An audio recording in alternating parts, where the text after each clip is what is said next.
내가 먼저도 아무렇지도 않아. 왕의 것도 원자의 것도. 강철은 조심스럽게 왕이 지니던 경기석 안경을 손에 쥐어보지만 이상하게도 아무런 통증도 고통도 느껴지지 않아요. 심지어 원자마마가 지니고 있던 경기석에도 전혀 반응하지 않자 강철은 직감해요. 이건 단순한 현상이 아니었어요.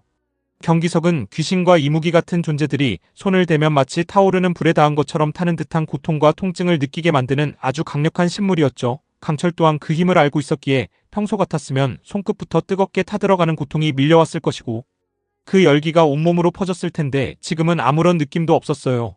마치 속이 텅 비어버린 돌조각처럼 경기석은 그저 차갑기만 했고 무기력했어요.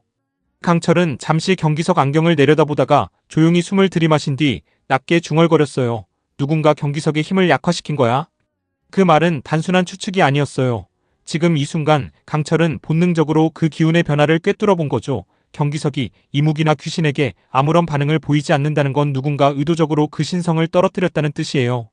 도성 안에서 왕이나 원자마마 곁을 가까이 지켜볼 수 있는 자는 많지 않아요. 그렇기에 이런 일이 가능했다는 건 이미 그 내부에 팔척기의 세력이 깊숙이 파고들었다는 뜻이기도 했죠.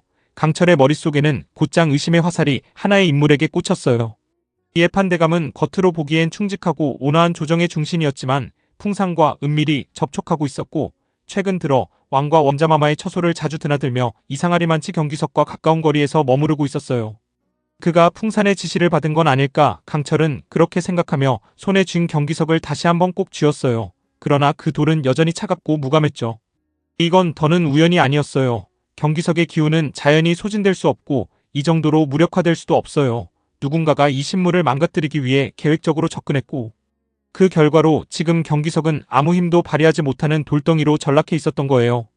이건 곧 왕과 원자마마 그리고 모든 왕실의 방어막이 서서히 허물어지고 있다는 뜻이기도 했어요.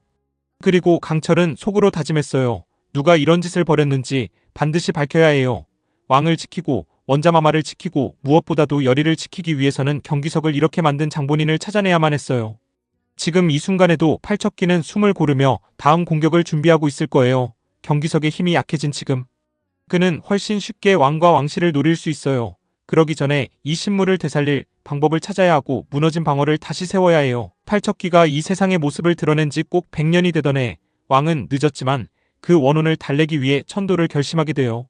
수많은 제관과 승려, 조정 대신들이 참석한 가운데 왕실의 안녕을 기원하는 엄숙한 천도제가 진승사 한가운데서 거행되죠.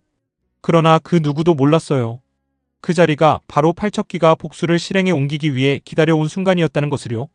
팔척기는 예판대감의 호위무사 중에서도 가장 날렵한 검술가의 몸을 빌려 숨어 있었고 제례가 한창 진행되던 그 고요한 순간 그는 아무런 방비 없이 서 있던 중전을 향해 붉게 물든 칼날을 내리꽂았어요.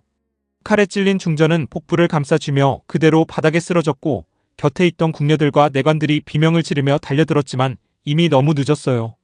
중전의 복부에선 선혈이 솟구쳤고 그녀는 배를 끌어안은 채 숨을 헐떡이며 고통에 몸을 떨었어요. 누군가 손을 뻗어 그녀를 붙들었지만 그 순간 중전의 눈빛은 멀어져 있었고 태아의 생명도 함께 저물어가고 있었죠. 그리고 그 자리에서 모두는 알게 되었어요. 이건 단순한 사고도 아니고 예기치 못한 사건도 아니었어요. 이건 누군가의 분노였고 철저히 준비된 복수였어요. 중전과 태아 두 생명을 한순간에 앗아간 이 참혹한 비극은 왕실의 가장 깊은 어둠을 드러내는 순간이었죠. 왕가는 또다시 피를 흘리게 됩니다. 한때 나라의 중심이었던 궁궐은 이제 원한과 죽음의 냄새로 물들기 시작했어요. 순백의 상복을 입은 대신들과 궁인들이 고개를 숙이고 서 있었고 도성 전체가 마치 숨을 멈춘 듯 적막에 잠겼어요. 하늘조차 먹구름을 걷지 못하고 무언의 애도를 보냈죠. 그리고 바로 그날 중전을 해친 호위무사 안에서 팔척기의 기운이 발견되며 도성 전체가 발칵 뒤집히게 돼요. 풍사는 체포되어 끌려가며 끝내 입꼬리를 비틀어 올리며 웃었어요. 그의 눈빛은 오히려 승리감으로 차 있었고 잡아 끌리는 와중에도 조용히 그러나 명확히 말하죠. 얼전이 두렵지도 않더냐. 이놈도 저 계집년도 곧 끝장날 거요? 강철도 열이도 이제 곧 끝장날 거야. 그 말은 마치 저주처럼 도성 위에 내려앉았고 누구도 그 말의 끝을 쉽게 예단할 수 없었어요. 팔척기의 복수는 아직 끝나지 않았고 진짜 공포는 이제부터 시작이었죠. 절망과 상실이 온 도성을 짓누르고 궁 안의 시간조차 멈춘 듯 흐르던 그때 열이는 아무도 감히 시도하지 않았던 마지막 수단을 꺼내기로 결심해요. 누구도 건드릴 수 없었던 금기의 굿, 누구도 다시는 흉내내지 않았던 죽음을 불러오는 제이. 그것은 단지 염원을 담은 의식이 아니었고 말 그대로 생명을 내거는 위험한 의식이었어요. 여리는 마지막 희망을 걸고 할머니 넙덕이 생전에 단 한 번 시도했던 저승굿을 준비해요.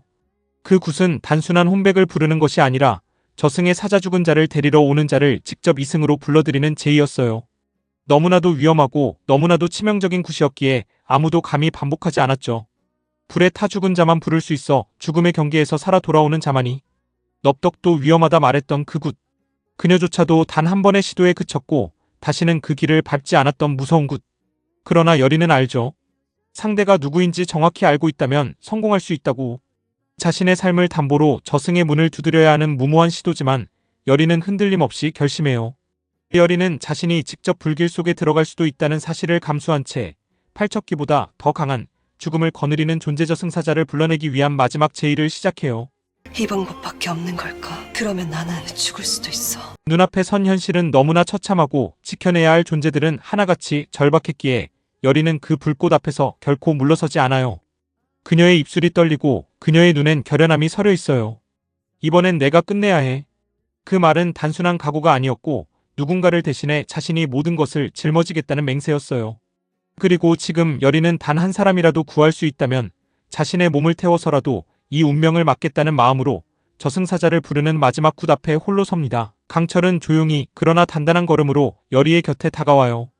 그의 눈빛엔 말로 다하지 못할 깊은 감정이 담겨 있었고 그 모든 마음을 꾹 눌러 담은 채 짧지만 결코 가볍지 않은 말을 꺼내죠. 여전히 넌 내가 아는 가장 어여쁜 인간이다 해서 나는 마음이 아프구나. 넌 내가 아는 이들 중 가장 어여쁜 사람이야. 그 말은 단순한 칭찬도 순간의 감상도 아니었어요. 그 짧은 말 속엔 곧 다가올 이별의 기운이 뚜렷이 서려 있었어요. 강철은 알고 있었어요. 지금 이 순간을 끝으로 자신이 여리 곁에 오래 머물 수 없다는 걸요. 그는 이미 골담초를 다려 마신 상태였어요. 그 꽃은 수백 년 전부터 전해 내려오는 이무기의 약초로 야광주의 기운을 최대치로 끌어올려 귀신과 싸울 힘을 주는 대신 사용자에게는 생명의 시간을 갉아먹는 무서운 대가를 요구하죠. 즉 강철은 자신이 팔척기와 싸우는 그 순간 야광주의 모든 힘을 소진하게 될 것이고 그와 함께 자신의 생명도 꺼져가리란 사실을 알고 있었어요. 그렇기에 그는 여리를 마주보며 더없이 애틋한 눈빛을 건넸고 그 눈빛 속엔 사랑이라는 말보다 더 깊은 고백과 작별이 담겨 있었어요. 이 싸움이 끝나면 강철은 속으로 조용히 되뇌었어요. 나는 더 이상 여리 곁에 있을 수 없겠구나. 그의 말없는 이별은 곧 다가올 피의 전투와 그 끝을 예고하고 있었죠. 그리고 그가 걸어가는 길은 더 이상 돌아올 수 없는 싸움의 길, 죽음을 무릅쓴 마지막 여정이었어요. 경기석의 효력이 완전히 사라진 지금 팔척기는 망설임 없이 다시 왕의 몸속으로 깊숙이 침투해요. 그 침투는 예전과는 비교도 되지 않을 만큼 더 강하게, 더 집요하게 이루어졌고 왕의 내면은 점점 팔척기에게 잠식당하기 시작했죠. 그리고 결국 왕은 완전히 이중인격 상태가 되어버렸어요. 지켜보거라. 모두 어찌 죽게 되는지. 겉모습은 여전히 왕이지만 그 안에서 뿜어져 나오는 기운은 분명 팔척기였어요. 사람들은 왕의 눈빛과 표정에서 묘한 변화를 감지했지만 감히 누구도 그것을 입 밖에 내지 못했죠. 그런 가운데 왕의 입에서 섬뜩한 명령이 떨어졌어요. 검사관 윤갑과 대제장인 여리를 잡아들여 바로 차명에 처하라. 윤갑과 열이 차명에 처하라. 그 목소리는 분명 왕의 것이었지만 말의 냉기와 잔인함은 팔척기의 것이었어요. 이제 팔척기는 모든 걸 알고 있는 자들 왕가의 어두운 과거를 들추려는 이들 그리고 자신의 원한을 가로막을 수 있는 이들을 하나씩 지우려 하고 있었어요. 왕가의 혈통 진실을 알고 있는 자들 그리고 열이마저도 그 누구도 살아남게 둘 생각은 없었죠. 100년 동안 꾹꾹 눌러온 분노와 한을 품은 팔척기는 이제 아무것도 가리지 않았고 자신을 해방시켜줄 마지막 피를 갈망하고 있었어요. 그리고 그 피의 첫 번째 희생자는 바로 윤갑과 열이가 될 운명이었어요.